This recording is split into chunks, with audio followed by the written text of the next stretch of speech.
Let's talk about Gaza and the atrocities and the genocide. Now, mind you, I personally believe I'm the Messiah. So I have a personal stake in this situation. And this message perhaps is geared towards Netanyahu in order to help him see the grave errors that he is doing by annihilating the Palestinians. So the effort of Hamas was never to destroy Israel. They can't. They're not going to. Israel's army infrastructure is way too strong for Hamas to even make a dent. They know that. They're very well aware of that. But Israel is not immune to criticism. Israel is not immune because Hamas knows they have astrologers. They know Kabbalah too. They know the magics in a different way than other people do. So to think that they don't know what they're doing is kind of dumb. So they knew they weren't going to hurt people, but they wanted to amass. They wanted Israel to retaliate. They wanted Israel to retaliate, because once Israel retaliated, then Israel started annihilating. They started annihilating people, and Hamas specifically used that in order to generate even more casualties and whatnot of children and whatnot. They hid within the populace and whatnot. So you've got that particular element going on. So Israel, at the end of the day, is the loser. Israel becomes the loser. Now, if Israel was a regular country, that wouldn't. Now, here's the joke. Here's here's the hilarious joke that my father just laughs in tears, in agony about it. It's almost like this Joker sensation that you feel that it says how could this be, you know, because the Jews were in the Holocaust. They were imprisoned. They were sought to be exterminated. So, and then because of that, a land was given to them so they can flourish and open and inspire the rest of the world. But ironically, these are the same people. Now, no, no. Here's the even funnier joke is that these are the chosen people by the Lord. So this is the dialogue that is that the chosen people by the Lord, who were imprisoned and horribly treated, you know, and almost exterminated, now are doing the exact same thing to the people where their land used to be. So people can think about karma. People can think of how the wheel goes. When does it stop? When does the torture end? You know, and that's why perhaps the Jews are the chosen people, because the Jews are supposed to end the wheel through love. Now, as somebody who studies Kabbalah knows that there's this euphoria connection to the light of the Creator. Things happen, magical things happen. You're looking for that one specific item because that one specific item means something so specific to that one person. It's important for you to get that message across that you care about that person, and bam, that one rare 1980s Castle Grayskull just happens to show up with the exact same amount of money that you have in your pocket. So those moments, and those, that's just a sliver of a. That's one of the most recent moments. But there's a sliver and plethora during my birthday. All Transformers Generation ones at the thrift store. How?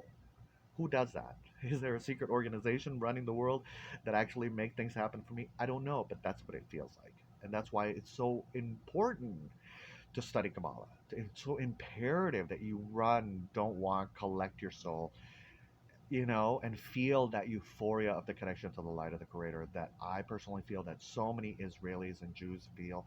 Then that's why they gather and they collect, and that's why a large majority of Israelis and Jews are actually protesting the attacks on the Palestinians. So what is the answer? What is the answer? The problem is that, you know, this was Hamas is winning. Hamas is winning because Hamas's effort was to annihilate the Jewish culture. And they do that by painting the Jewish culture as this murderous Nazi looking organization. Yeah. And that's what's happening. And they pulled it off perfectly. So one combats it with love. That's the only answer that you can, the only way that you can end darkness is with love. I know it may sound really difficult to hear, but that's really the only answer that you can end darkness with. So what do? We get all the Middle Eastern countries together and we work out a deal. You know, we get everybody together, and John Stewart talked about it beautifully on his episode.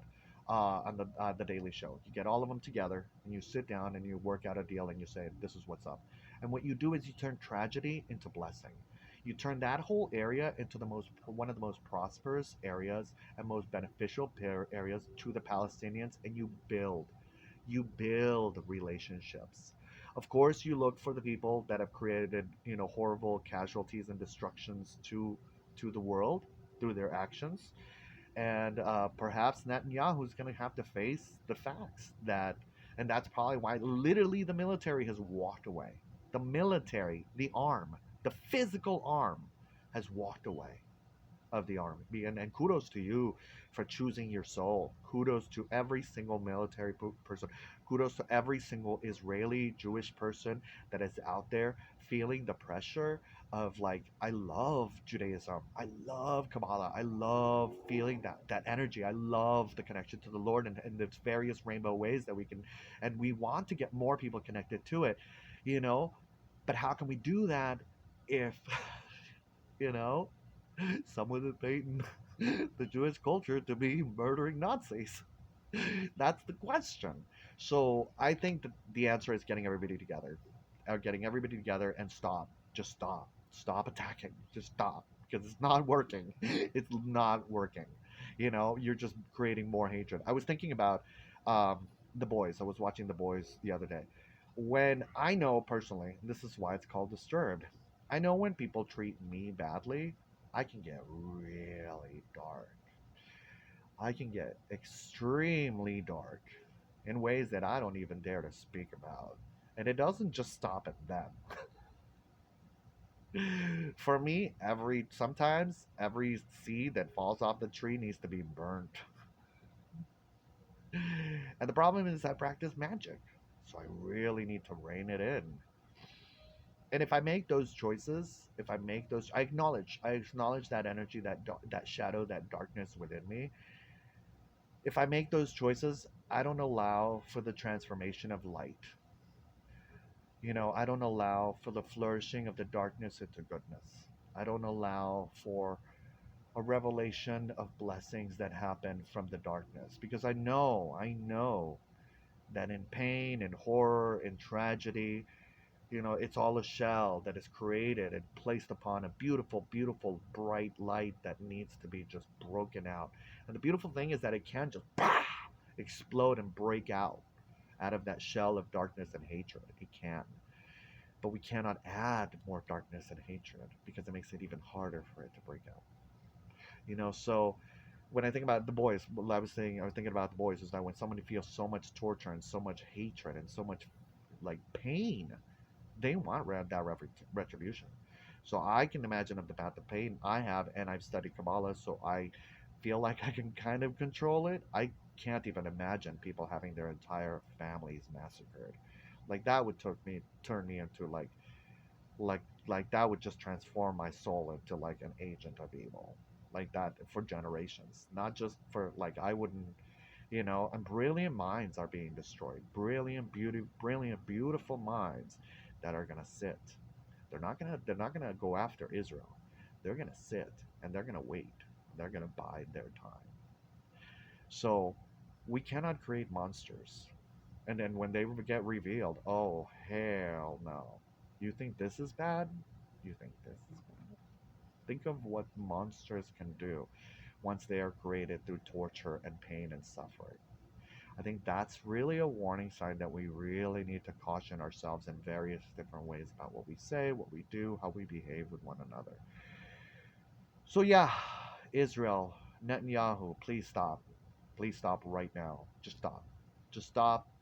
Have everybody sit down, meet together, you know what I mean, and just have a conversation, have build a coalition, and be like, well, how do we deal with this situation? How do we make it how do we transform darkness into the most beautiful light the world has ever seen? That is the goal.